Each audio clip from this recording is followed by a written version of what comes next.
વાત કરીએ અન્ય મુદ્દાની તો આસામ વિધાનસભામાં ત્યારે ખળભળાટ મચી ગયો જ્યારે આસામના સીએમ દ્વારા એક સનસનીખેજ નિવેદન આપવામાં આવ્યું અને આ નિવેદન હતું સિંગર ઝુબીનના મોતને લઈને।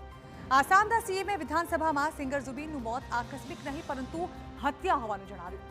તેઓએ એમ પણ કહ્યું કે આ હત્યામાં એક આરોપીએ હત્યા કરી અને અન્ય લોકોએ મદદ કરી છે। ત્યારે શું હતું આસામના સીએમનું સનસનીખેજ નિવેદન, જોઈએ આ રિપોર્ટમાં।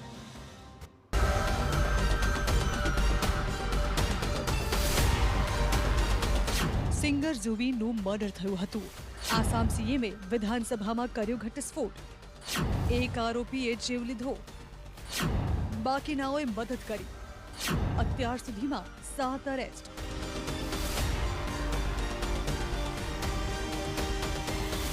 આસામના મુખ્યમંત્રી હિમંત બિસ્વા શર્માએ મંગળવારે વિધાનસભામાં જણાવ્યું કે સિંગર ઝુબીન ગર્ગનું મોત કોઈ દુર્ઘટના નહોતી પરંતુ હત્યા હતી।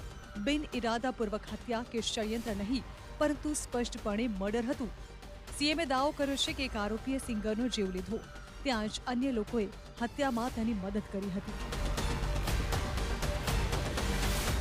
આસામ વિધાનસભામાં વિરોધ પક્ષો ઝુબીનના મૃત્યુ પર ચર્ચા કરવા માટે સ્થગન પ્રસ્તાવ લાવ્યા હતા, જેના પર મુખ્યમંત્રી શર્માએ આજે વિધાનસભામાં શિયાળુ સત્રના પહેલા દિવસે જવાબ આપ્યો।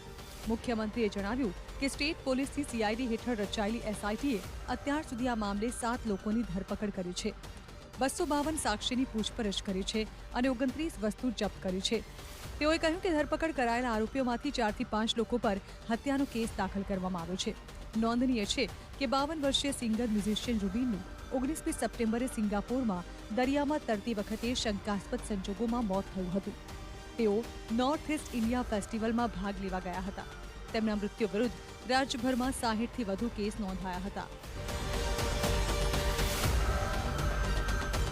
તો ઝુબીનના મૃત્યુ કેસમાં પોલીસે એનઈઆઈએફ ઇવેન્ટના આયોજક શ્યામકાનુ મહંત, ઝુબીનના પિતરાઈ ભાઈ અને પોલીસ અધિકારી સંદીપન ગર્ગ, મેનેજર સિદ્ધાર્થ શર્મા, તેમના બેન્ડના 2 સભ્યો શેખર જ્યોતિ ગોસ્વામી અને અમૃત પ્રભા મહંતની અત્યાર સુધીમાં ધરપકડ કરી છે। ઝુબીનના અંગત સુરક્ષા અધિકારીઓ નંદેશ્વર બોરા અને પ્રવીણ વૈશ્યની પણ ધરપકડ કરવામાં આવી છે, જ્યારે પોલીસને તેમના ખાતામાંથી 1.1 કરોડ રૂપિયાથી વધુના મોટા નાણાકીય વ્યવહારોની જાણ થઈ। ધરપકડ કરાયેલા તમામ 7 લોકો હાલ ન્યાયિક કસ્ટડીમાં છે।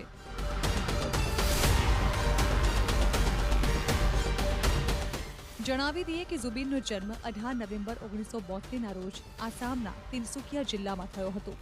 તેઓ આસામી અને હિન્દી ફિલ્મ ઇન્ડસ્ટ્રીમાં ગાયક, સંગીતકાર, ગીતકાર, અભિનેતા અને નિર્દેશક રહ્યા હતા। તેમણે આસામી, હિન્દી, બંગાળી અને અંગ્રેજી ભાષામાં ગીતો ગાયા છે। ઝુબીન આસામના સૌથી વધુ કમાણી કરનારા સિંગર હતા। Bureau report, TV9।